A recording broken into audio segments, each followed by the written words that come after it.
Hello friends, welcome to ISS platform. आज है 19th of November और 19th ऑफ नवंबर करेंगे हम current affair from the Hindu, Indian express और पीआईबी। चलो without wasting time video start करते हैं। जैसे कि मेरे वीडियो की स्पेशलिटी रहती है कि मैं आपको पहले इंडेक्स बताता हूं कि मैं आपको पढ़ाने वाला क्या हूं। क्लियर? तो सबसे पहले पढ़ेंगे अपन ग्रेडेड रिस्पॉन्स एक्शन प्लान। ये एक्शन प्लान क्या है? और अभी आप जान रहे हो कि दिल्ली के अंदर बड़ा ही पॉल्यूशन आ गया है, देख पा रहे होंगे आप पॉल्यूशन पीछे। और अप्रोक्सीमेटली 494 एयर क्वालिटी इंडेक्स पहुंच चुका है। और जब 450 से अबव एयर क्वालिटी इंडेक्स पहुंच जाता है तो उसको बोला जाता है सेवियर प्लस। अब कौन से एक्शन लिए जा रहे हैं, that is a more important कि सुप्रीम कोर्ट ने क्या बोला है और ग्रेडेड रिस्पॉन्स एक्शन प्लान कब आया था और इस एक्शन प्लान में कितने स्टेज हैं और कौन से एक्शन लिए जाते हैं पर स्टेज पर, तो वह मैं आपको क्लियर करूंगा। देन आफ्टर हम पढ़ेंगे G20 समिट। जैसा कि आप जानते हो कि G20 की समिट चल रही है ब्राजील के अंदर और मोदी साहब हमारे देश के प्रधानमंत्री मोदी जी गए हुए हैं G20 समिट में। और G20 समिट में क्या डिस्कस हुआ और क्या अप्रिशिएट किया ब्राजील को, ब्राजील ने ऐसा कौन सा इनिशिएटिव लिया है और इंडिया ने अपने कौन से हाईलाइट शो करे हैं in G20 summit that is holding in Brazil. Clear? Then after हम पढ़ेंगे artificial intelligence and machine learning use in public grievance रिट्रेशन। देखो आप जानते हो डॉक्टर जितेंद्र सिंह जो कि यूनियन मिनिस्टर हैं, इन्होंने क्या बोला है कि अपने अचीवमेंट दिखाए हैं किसके, सीपी ग्राम के। और सीपी ग्राम क्या है इसको मैं डिटेल में समझाऊंगा। देन आफ्टर ये बोल रहे हैं कि अभी आप जानते हो कि आर्टिफिशियल इंटेलिजेंस और मशीन लर्निंग का बड़ा ही ट्रेंड चल रहा है और इसी को यूजेबिलिटी में लाने के लिए, पब्लिक ग्रीवेंस रिड्रेसल को इसमें यूजेबिलिटी में लाने के लिए क्या होगा, बड़ा ही बेनिफिट होगा अगर आर्टिफिशियल इंटेलिजेंस और मशीन लर्निंग जब पब्लिक ग्रीवेंस रिड्रेसल में यूज करा जाएगा तो इजीली पब्लिक की ग्रीवेंस इजीली रिड्रेस हो जाएगी, प्रॉब्लम सॉल्व हो जाएंगी, जो भी उनकी शिकायत है उसका रिजोल्यूशन जल्दी होगा और pendency of the public grievance उसका भी रिजोल्यूशन जल्दी होगा। क्लियर? वो हम डिटेल में जानेंगे। Then after India surpass China at the top source of foreign student in USA. अभी क्या है कि अगर डेटा देखा जाए 2023 और 24 का तो यूएसए के अंदर 11 लाख इंटरनेशनल फॉरेन स्टूडेंट रहते हैं। क्लियर? जिसमें से इंडिया के 2023-24 का देखा जाए तो 3.31 लाख सिर्फ ओनली इंडियन स्टूडेंट है इनमें से, out of 11 lakh international student में से। और इसने क्या किया है कि अगर देखा जाए 2023-24 में तो चाइना को सरपास कर दिया है। चाइना के फॉरेन स्टूडेंट कितने हैं और दोनों की मिला के कितने फॉरेन स्टूडेंट हैं और इंडियन के जो फॉरेन स्टूडेंट हैं वो कौन सी फील्ड ज़्यादा चूज करते हैं, ये भी अपन डिटेल में जानेंगे। देन आफ्टर लास्ट हम जानेंगे GSAT-20। अब GSAT कम्युनिकेशन सैटेलाइट ये किसने लॉन्च करी है और इंडिया का पहली बार टायर अप किस कंपनी के साथ हुआ है इसको लॉन्च करने में। क्लियर? चलते हैं वीडियो स्टार्ट करते हैं। सबसे पहले graded response action plan एमिड pollution in Delhi. जैसा कि आप जानते हो कि दिल्ली में जब विंटर सीजन स्टार्ट होता है, विंटर सीजन स्टार्ट होता है तो दिल्ली के अंदर एयर क्वालिटी इतनी गंदी हो जाती है, इवन सांस लेने में, ब्रीथ लेने में भी बड़ी दिक्कत होती है। आप जाना ऑक्सीजन लेवल इतना डाउन हो जाता है लोगों का, इवन मैं भी दिल्ली में रहा हूं और विंटर सीजन जब स्टार्ट होता है ना तो इतना पॉल्यूशन हो जाता है दिल्ली के अंदर कि इवन आपको इतनी problem, skin problem as well as सांस लेने में बड़ी दिक्कत होती है। क्लियर? और इसी के साथ कुछ लोग सिगरेट भी पी रहे हैं अभी भी, तो सिगरेट बिल्कुल ना पिए, दिल्ली में या कहीं भी हो सिगरेट ना पिए। देन आफ्टर क्या है, इसका मेन रीजन क्या है, जैसे मैं आपको हर लेक्चर में बताता हूं, इसका मेन रीजन है स्टब बर्निंग। क्या है? Stub burning. Stub burning Punjab और हरियाणा के अंदर जो स्टब बर्निंग होती है that is a major reason of air pollution in Delhi. Clear? वहां का पॉल्यूशन पूरा दिल्ली में जाता है और वो विंटर सीजन स्टार्ट होने से पहले जो पॉल्यूशन होता है वो स्टब बर्निंग के कारण होता है, जो कि पंजाब और हरियाणा में स्टब बर्निंग हो रही है। क्लियर? अब इसको कंट्रोल करने के लिए मैंने आपको ये भी बताया था प्रीवियस लेक्चर में कि central we can say quality, air quality monitoring clear. Central air quality monitoring system के बारे में मैंने बताया था आपको कि ये क्या है, ये मॉनिटरिंग करती है on the air quality of India. Clear. और मैंने आपको ये भी बताया था प्रीवियस लेक्चर में कि अभी एक इंटरनेशनल रिपोर्ट आई थी जिसमें बोला गया था कि लाहौर सिटी वर्ल्ड की सबसे पॉल्यूटेड सिटी है, वर्ल्ड की सबसे पॉल्यूटेड सिटी है लाहौर सिटी। तो ये सुन के बड़ा ही खुशी हुई थी कि दिल्ली नंबर 1 नहीं आया, लाहौर नंबर 1 आया है। बट जो लाहौर और पाकिस्तान है उसने सबसे बड़ा क्लेम और ब्लेम लगाया था इंडिया के ऊपर, जो इंडिया में स्टॉप बर्निंग हो रही है उसका पॉल्यूशन पाकिस्तान भी आ रहा है। क्लियर, ये इनका कहना था। हालांकि हमें पाकिस्तान के बारे में नहीं सोचना है, हमें सोचना है इंडिया के बारे में। क्लियर, कि दिल्ली में जो मेन कैपिटल है इंडिया की, तो उसमें इतना एयर पोल्यूशन हो रहा है, इवन आप देखिए इतने चालन हुए हैं मैं आपको बता नहीं सकता। अब मैं आपको समझाऊंगा ग्रेडेड रिस्पॉन्स एक्शन प्लान। ये क्या है, ग्रेडेड रिस्पॉन्स एक्शन प्लान क्या होता है। देखो, ग्रेडेड रिस्पॉन्स एक्शन प्लान सबसे पहले 2016 में आया था। कब आया था? 2016 में ग्रेडेड रिस्पॉन्स एक्शन प्लान आया था। अब ग्रेडेड रिस्पॉन्स एक्शन प्लान क्या है और इसमें क्या कौन कौन से स्टेज हैं, तो इसके अंदर 4 स्टेज है। स्टेज कौन कौन सी है? 1 से लेकर 4 स्टेज है इसके अंदर। और ग्रेडेड रिस्पॉन्स एक्शन प्लान ये सुप्रीम कोर्ट ने अप्रूव भी कर दिया। कब? 2016 में। कब? 2016 में। और 2017 में जो ग्रेडेड रिस्पॉन्स एक्शन प्लान का नोटिफिकेशन भी निकाल दिया। किसने? Ministry of environment, forest and climate change, इसने इसका नोटिफिकेशन भी निकाल दिया। अब ये प्लान है क्या सर, ये तो समझाइए, ये स्टेज चारों बताइए। देखो आप समझते हैं अपन 1 बाय 1। देखो, सबसे पहले स्टेज 1 समझते हैं। क्या है स्टेज 1?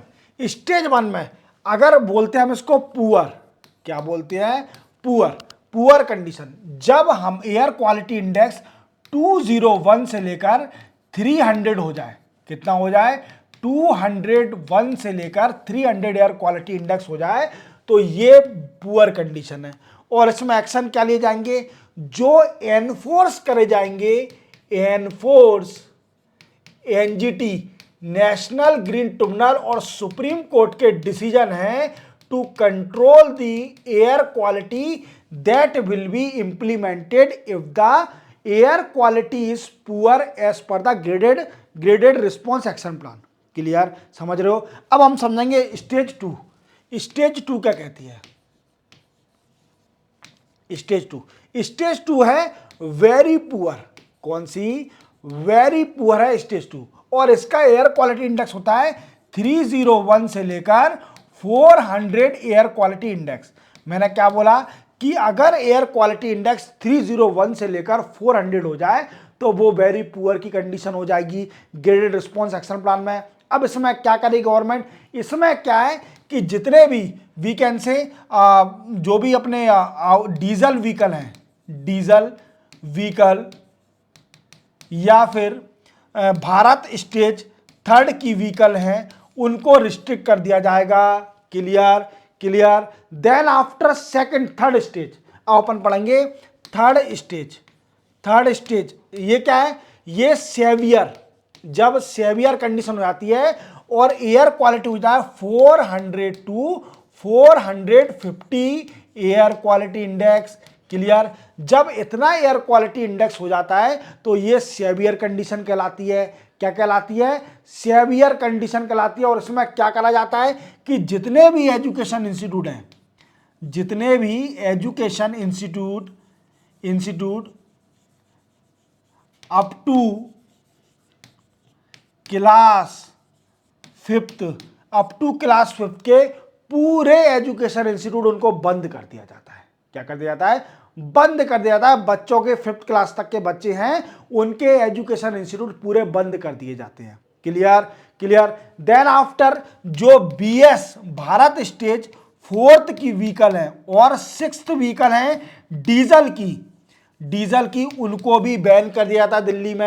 दिल्ली में उनको भी बैन कर दिया जाता है। समझ रहे हो मेरी बात को? देन आफ्टर इसके साथ साथ क्या करा जाता है कि जो हैवी लार्ज कैपेसिटी व्हीकल होती है और जो आउटसाइड दिल्ली रजिस्टर्ड है उनको बैन कर दिया जाता है दिल्ली में एंटर होने से। समझ रहे हो मेरी बात को? तो ये स्टेज 3 में ये एक्शन लिए जाते हैं। देन आफ्टर हम जानेंगे स्टेज 4। क्या जानेंगे? स्टेज 4 के बारे में। थोड़ा इसको रफ कर लेते हैं।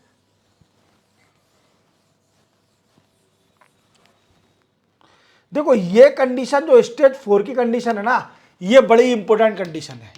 ये हो रहा है दिल्ली में। अब स्टेज 4 की कंडीशन हो गई है जिसको बोलते हैं सेवियर प्लस। क्या बोलते हैं? सेवियर प्लस कंडीशन जो हो गई है ये दिल्ली में अभी स्टेज 4 की कंडीशन है। और इसमें एयर क्वालिटी इंडेक्स रहता है कितना? 451 से, अगर 450 से अबव हो जाए, एयर क्वालिटी इंडेक्स अगर 450 से अबव हो जाए तो वो स्टेज 4 की कंडीशन है।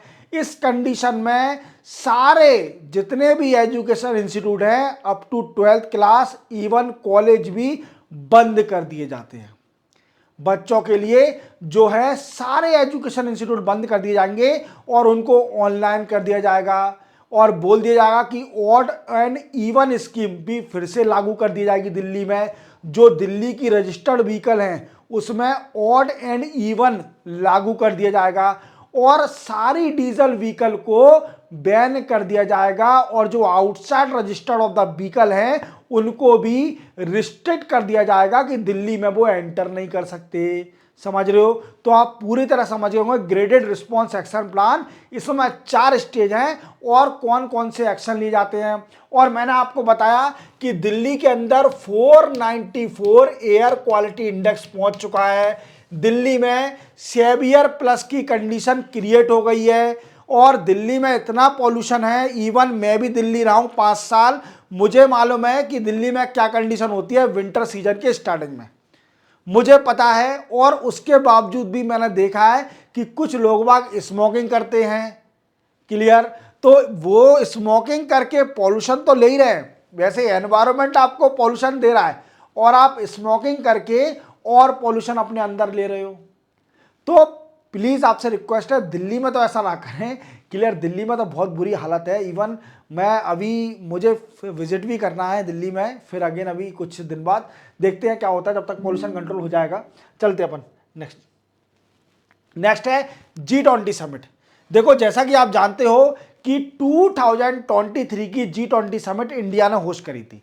किसने होस्ट करी थी? इंडिया ने होस्ट करी थी G20 की समिट 2023 की। और आपको मालूम है कि इसको बच्चा बच्चा पता था कि इंडिया ने 2023 की G20 समिट होस्ट करी थी। क्लियर? बच्चे बच्चे को पता है। अब ये होस्ट करने के साथ क्यों पता है बच्चों को?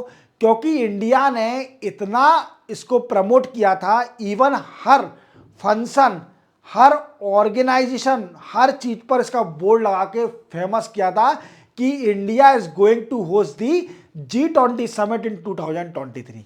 क्लियर? ऐसा लिखा हुआ था। अब क्या है कि 2024 की समिट ब्राजील में होनी थी। कहां पर होनी थी? 2024 की समिट ब्राजील में होनी थी। क्लियर? और ब्राजील में हमारे मोदी साहब अभी जो देश के प्रधानमंत्री हैं वो अभी मोदी जी ब्राजील में हैं। क्लियर? अब ब्राजील में इन्होंने क्या बोला ऐसा कि हमें वो याद करने की जरूरत है और मेंशन करके आओगे तो आपको अच्छे मार्क्स मिलेंगे। देखो इन्होंने बड़ा ही अच्छे अच्छे पॉइंट बोले हैं, मैं आपको बताना चाहूंगा एक बार। देखो सबसे पहले इन्होंने प्रेस किया, मींस तारीफ करी ब्राजील कंट्री की। ब्राजील कंट्री की तारीफ करी on the reason of sustainable development goal. Sustainable development goal, Brazil ने डिसीजन लिया था सस्टेनेबल डेवलपमेंट गोल के ऊपर, तो उसकी बड़ी तारीफ करी मोदी साहब ने कि good Brazil, you have taken a good decision of achieving the sustainable development गोल। और आप एक और बात याद रखना कि इस G20 समिट में ब्राजील ने एक इनिशिएटिव लिया है जिसका नाम है global initiative against poverty and hunger. क्या इनिशिएटिव लिया है कि global initiative against poverty and hunger. Clear. और जैसा कि मैंने आपको बताया था प्रीवियस लेक्चर में कि मोदी साहब कुछ एजेंडा लेके गए थे G20 समिट में, और इनका एक एजेंडा था, जैसे आप जानते हो कि 2023 की जो ब्राजील की G20 की समिट थी इंडिया में, उसकी थीम थी one earth, one family and one future. ये थी 2023 की जो इंडिया में समिट हुई थी उसकी थीम। मींस एक अर्थ मतलब पूरा अर्थ एक फैमिली है, और अगर कोई भी प्रॉब्लम होती है तो दूसरी फैमिली एक फैमिली की मदद करे। क्लियर। एक फैमिली का पर्सन दूसरे पर्सन की मदद करे। जैसे आप जानते हो कि हमारे इंडिया में कि आपको मालूम है कि जॉइंट फैमिली का बड़ा ट्रेंड है, कि जो हर मतलब आप देखना कि आपको 10 फैमिली में से 5 फैमिली आपको ऐसी मिल जाएगी और जॉइंट फैमिली में रह रही है। क्लियर। हालांकि जॉइंट फैमिली रहना मतलब टॉलरेट करना इस कंडीशन को उनको टॉलरेट करना, क्योंकि फैमिली कभी भी जॉइंट फैमिली रहना मतलब अपने आप को कुल्हाड़ी मारना पैर पर। मैं सीधी बात बता रहा हूं, जॉइंट फैमिली हमारे इंडिया में अभी भी चलते आ रही है।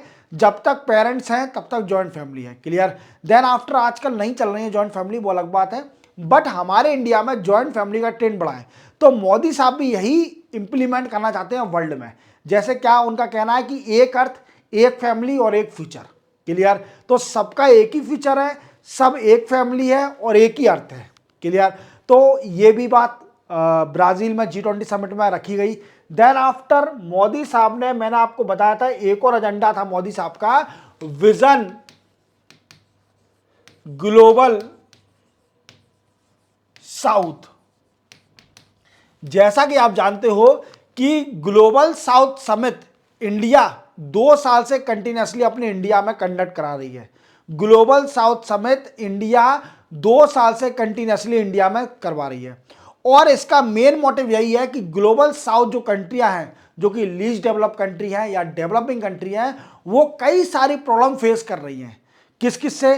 पॉवर्टी से, माल न्यूट्रिशन से, हंगर से, और ये फूड से, क्राइसिस फूड सिक्योरिटी से, फ्यूल से, न्यूट्रिशन से, फर्टिलाइजर से, कई सारे प्रॉब्लम फेस कर रही हैं।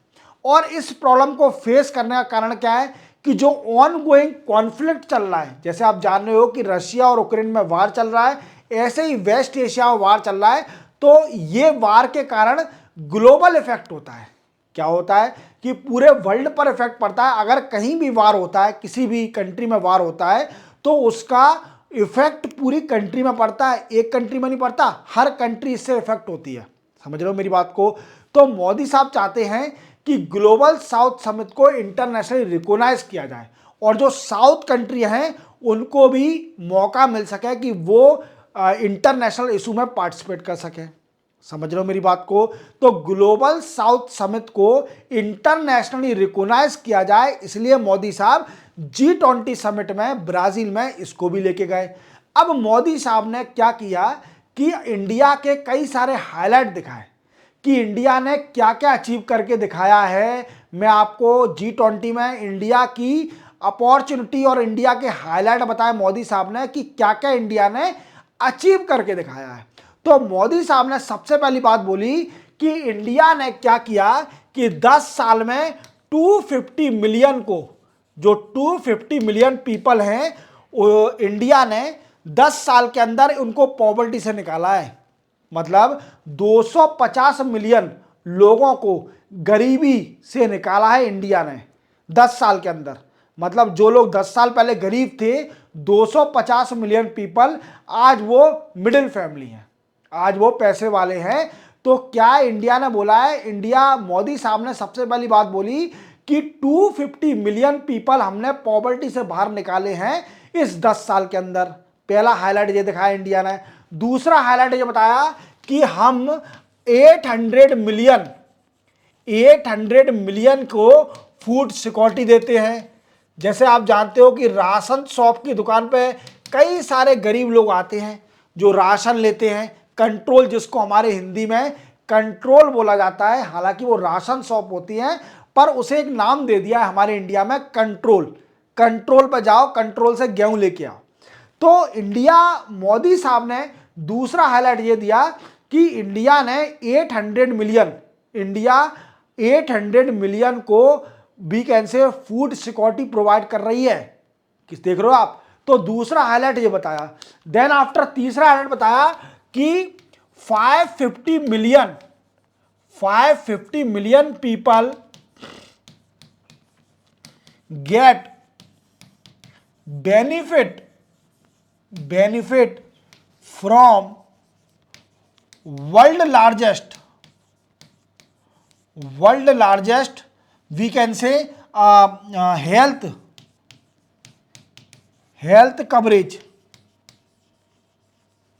इंश्योरेंस। क्या बोला मोदी साहब ने? तीसरा हाईलाइट ये दिया कि हमारे इंडिया में 550 मिलियन पीपल जो वर्ल्ड की सबसे बड़ी हेल्थ कवरेज स्कीम है इसका बेनिफिट ले रहे हैं।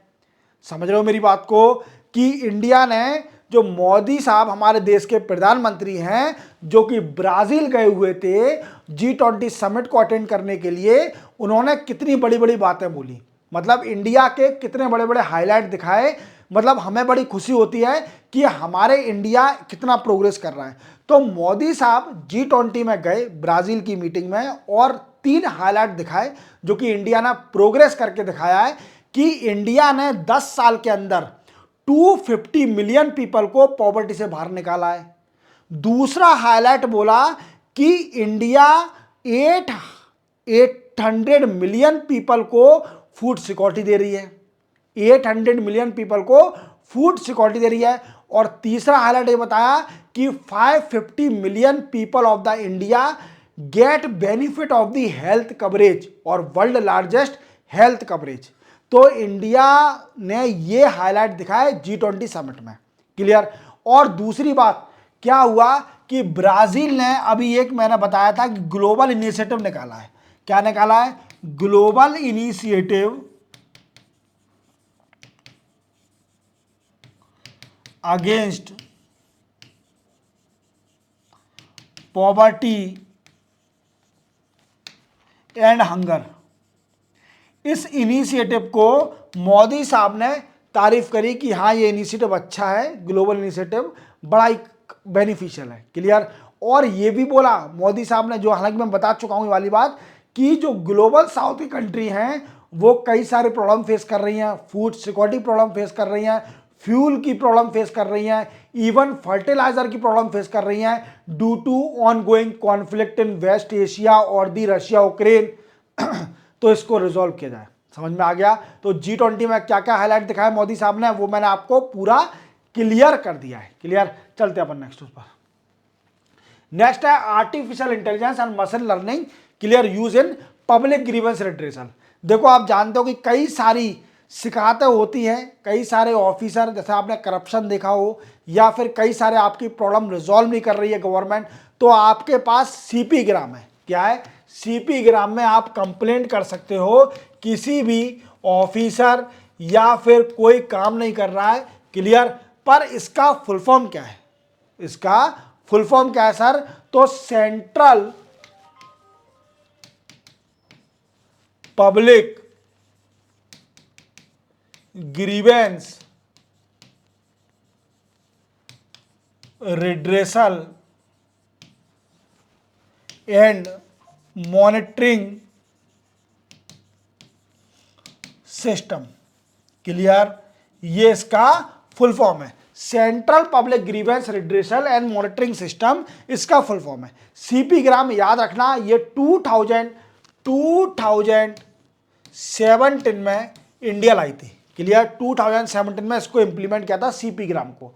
अब सीपी ग्राम में क्या है कि आप कंप्लेंट कर सकते हो किसी भी ऑफिसर के खिलाफ, या फिर आपको पब्लिक सर्विस नहीं मिल रही है तो उस सर्विस का बेनिफिट लेने के लिए, अगर आपको बेनिफिट नहीं मिल रहा है फ्रॉम द गवर्नमेंट, तो आप गवर्नमेंट को कंप्लेंट कर सकते हो और उसके खिलाफ, ऑफिसर के खिलाफ कंप्लेंट कर सकते हो सीपी ग्राम के अंदर।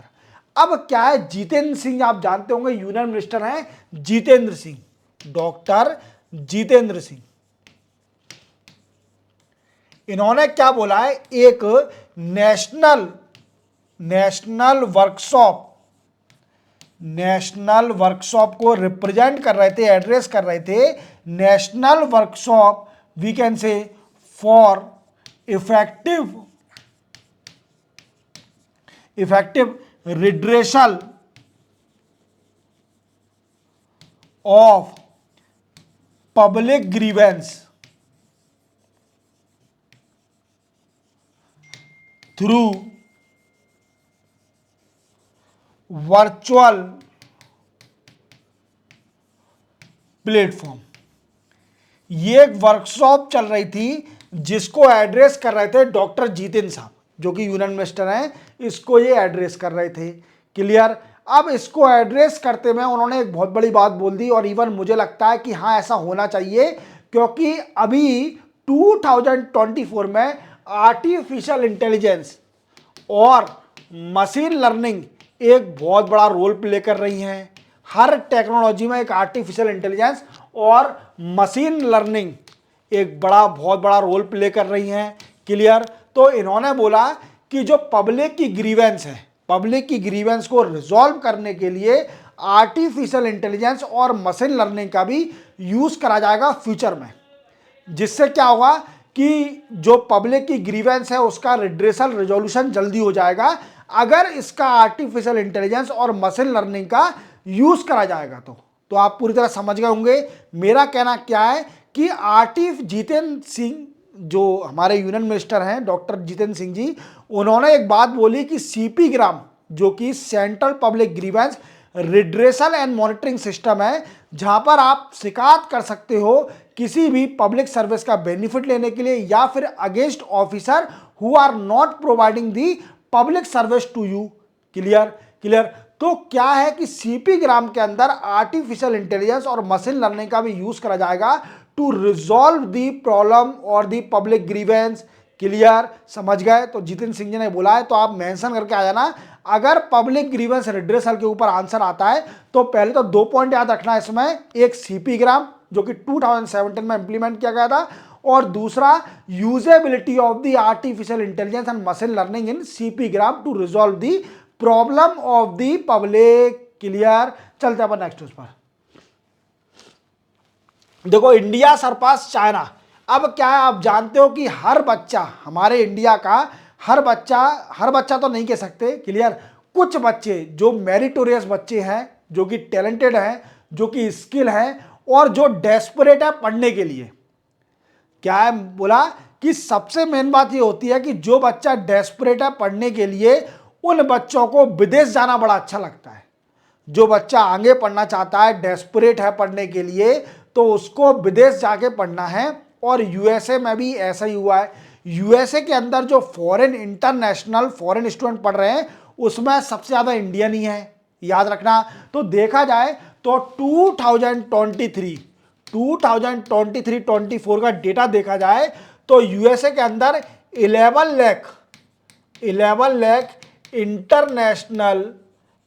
लाख इंटरनेशनल फॉरेन स्टूडेंट रहते हैं। कितने रहते हैं? 11 लाख इंटरनेशनल फॉरेन स्टूडेंट रहते हैं। और अगर 11 लाख में से देखा जाए तो 3.31 लाख तो सिर्फ ओनली इंडियन फॉरेन स्टूडेंट हैं। देख रहे हो आप कि इंडियन फॉरेन स्टूडेंट की कितनी वैल्यू है। इंडियन फॉरेन स्टूडेंट है, यूएसए के अंदर पढ़ रहे हैं, मतलब 11 लाख के बच्चों में से 3.31 लाख स्टूडेंट तो सिर्फ ओनली इंडियन है। और इंडिया ने चाइना को भी सरपास कर दिया स्टूडेंट में। अब चाइना के कितने हैं? 2.91 लाख चाइना के स्टूडेंट हैं जो कि यूएसए में पढ़ाई कर रहे हैं। तो इंडिया टॉप सोर्स है यूएसए का फॉरेन स्टूडेंट का। क्लियर, याद रखोगे, ये पॉइंट मेंशन करके आना है। अगर डेस्पोरा के ऊपर क्वेश्चन आता है या फिर आपके फॉरेन इंस्टीट्यूट के ऊपर आता है, इवन रिमिटेंस के ऊपर आता है या कुछ भी टूरिज्म के ऊपर आता है, तो आप इसको मेंशन करके आए ना कि USA has the largest source of the foreign student from India. India से सबसे ज़्यादा फॉरेन सोर्स तो यूएसए को इंडिया से ही मिलता है। अगर देखा जाए तो यूएसए में फॉरेन स्टूडेंट 11 लाख है, 11 लाख, और 11 लाख में से 3.31 लाख तो सिर्फ ओनली इंडियन फॉरेन स्टूडेंट है यूएसए के अंदर, और इंडिया सरपास कर चुकी है चाइना को in term of foreign student. और अगर देखा जाए तो इंडिया के अंदर जो यूएस इंडियन है यूएसए के अंदर, उनका रेशो है 29.4%। अगर देखा जाए तो यूएसए में जितने भी 100% फॉरेन स्टूडेंट है उसमें से इंडिया के 29.4% तो सिर्फ ओनली इंडियन ही है। और अगर चाइना का देखा जाए तो चाइना के हैं 24.4%। समझ रहे हो मेरी बात को। और अगर दोनों का मिला के देखा जाए, चाइना और इंडिया का दोनों का मिला के देखे जाए, तो 54% स्टूडेंट जो फॉरेन स्टूडेंट है वो सिर्फ ओनली यहीं से ही है। कहाँ से? इंडिया और चाइना का अगर दोनों का फॉरेन स्टूडेंट मिला दिया जाए यूएसए के अंदर, तो यूएसए के अंदर फॉरेन स्टूडेंट इंडिया और चाइना से 54% है। तो आप पूरी समझ गए। तो इंडिया ने चाइना को सरपास कर दिया है किसमें? As a foreign student in USA. तो आजकल आप जानते हो कि यूएसए हर कोई जाना चाहता है, और जो बच्चे के अंदर डेस्पिरेशन है वो जाना चाहता है। जिसके अंदर डेस्पिरेशन नहीं है, पढ़ने की डेस्पिरेशन नहीं है, वो नहीं जाएगा। मैंने आपको एक स्कीम बताई थी जिसका नाम है विद्या लक्ष्मी। एक स्कीम बताई थी गवर्नमेंट ने, अभी एक नई स्कीम निकाली है विद्या लक्ष्मी, जिसमें जो बच्चा हायर एजुकेशन करना चाहता है उसको लोन देगी गवर्नमेंट। क्लियर? वो मैंने स्कीम समझाई आपको, आप प्रीवियस लेक्चर में जाके देख सकते हैं। बट मेरा यहाँ बताने का ये कारण है कि जो विद्या लक्ष्मी स्कीम है, क्योंकि विद्या जो होती है वो directly proportional to the Lakshmi होती है। अगर आप विद्या लेते हो तो आपको लक्ष्मी आएगी, और अगर विद्या नहीं लेते हो तो लक्ष्मी नहीं आएगी। तो विद्या क्या है? विद्या जो है ना, जो हमारी एजुकेशन, अगर एजुकेशन आप लेते हो, अच्छी एजुकेशन पढ़ते हो, ये मैटर नहीं करता कि आप सक्सेस हो कि नहीं हो, बट अगर आपने विद्या ली है, आपने एजुकेशन ली है, तो आपको डेफिनेटली लक्ष्मी मिलनी है। लक्ष्मी कहीं नहीं जाएगी, आपका पैसा कहीं नहीं जाएगा। तो क्या है कि जो पढ़े लिखे लोग होते हैं वो पैसा खोद के भी निकाल लेते हैं। समझ रहे हो मेरी बात को। और जो अनपढ़ आदमी होता है वो भटकते ही रहता है, पर उसके पास लक्ष्मी कभी आती नहीं है। एक समय आएगी लक्ष्मी, पर उसके हाथ से चली भी जाएगी। तो विद्या जो है वो एक बहुत बड़ा रोल प्ले करती है हमारी लाइफ में, कि लक्ष्मी को पाने की। लक्ष्मी उन्हीं के पास आती है जिन पर विद्या होती है, जिन पे सरस्वती माता का हाथ होता है। तो आप सभी से रिक्वेस्ट है कि पढ़ाई करें। Vidya is directly related to the Lakshmi. Clear? चलते अपन नेक्स्ट पर। नेक्स्ट है जीसैट 20 सैटेलाइट। देखो क्या है कि इंडिया ने अभी कोलैबोरेशन कर लिया है किसके साथ? स्पेस एक्स कंपनी के साथ। ये पहला कोलैबोरेशन है। स्पेस एक्स जो कि एलोन मस्क की कंपनी है, उसके संग कोलैबोरेशन कर लिया है। इंडिया ने कोलैबोरेशन कर लिया है। और स्पेस एक्स क्यों कोलैबोरेशन करा है? क्योंकि इंडिया की एक हैवी सैटेलाइट है, कम्युनिकेशन सैटेलाइट, कम्युनिकेशन सैटेलाइट, जिसका नाम है जीसैट 20। क्या है? GSAT 20 satellite. और इसका वेट है 4700 kg। क्लियर? और लाइफ स्पेन है, मैं बता चुका हूं क्वेश्चन वाले में, पर फिर से रिपीट कर रहा हूं, लाइफ स्पेन 14 ईयर। क्लियर? अब कोलैबोरेशन क्यों किया है? देखो क्या है कि जो इंडिया है वो चाहती है कि जो स्पेस एक्स कंपनी है जीसैट 20 को लॉन्च करे, और हालांकि लॉन्च कर भी दिया है स्पेस एक्स ने, जो जीसैट 20 सैटेलाइट है फ्रॉम यूएसए, और वो लॉन्च किया है फल्कन 9 रॉकेट से लॉन्च कर दिया है इंडिया की सैटेलाइट जीसैट 20, जो कि स्पेस एक्स का पहला कोलैबोरेशन है इंडिया के साथ। तो आप पूरी तरह समझ गए होंगे कि देखो ये क्या है। ये सैटेलाइट का यूजेबिलिटी ये है कि ब्रॉडबैंड की कैपेबिलिटी को बढ़ाएगा, और इन फ्लाइट कम्युनिकेशन को भी एनहांस करेगा। सिंपल सा याद रखना, इसके दो यूजेबिलिटी है कि ब्रॉडबैंड सर्विस को एनहांस करेगा और इन फ्लाइट कम्युनिकेशन को भी एनहांस करेगा, ये जो जीसैट 20 सैटेलाइट है। क्लियर? तो आप याद रखना कि स्पेस एक्स के साथ पहली बार कोलैबोरेशन करा इंडिया ने जो इंडिया की एक सैटेलाइट है GSAT-20 उसको लॉन्च करने के लिए, और SpaceX जो फल्कन 9 जो रॉकेट है SpaceX का, उसने GSAT-20 को लॉन्च भी कर दिया है। क्लियर? तो याद रखोगे। तो इसी के साथ 19 नवंबर के करंट अफेयर कंप्लीट होते हैं। चैनल को सब्सक्राइब और बेल आइकन प्रेस करना ना भूलना। मिलते हैं हम कल नए करंट अफेयर के साथ, तब तक के लिए जय हिंद।